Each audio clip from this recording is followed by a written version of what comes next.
যুবতী কিশোরী ভাই বোনদের বলবো, সমাজ তোমাদের পক্ষে নয়, ঈমান চুরির পক্ষে। পিতামাতা তোমাদের ছেড়ে দিয়েছেন, তবে অন্তত নিজেদের ভবিষ্যতের দিকে তাকিয়ে, দুনিয়ার ভবিষ্যৎ আখিরাতের ভবিষ্যতের দিকে তাকিয়ে নিজেরা সাবধান হও। দুনিয়াতে অপরাধ হবে, পাপ হবে, অন্যায় ভুল হবে, তবে দুটো বিষয় খুব ভালো করে মনে রাখো।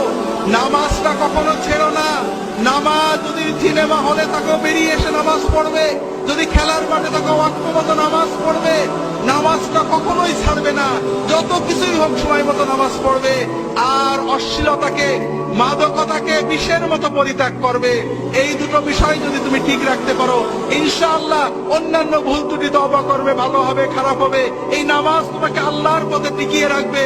এবং ইনশাআল্লাহ তোমার বয়স যখন 50 হবে, তুমি নিজে অনুভব করবে এই দুনিয়ার জমিনে তোমার বন্ধুদের যে তুমি ভালো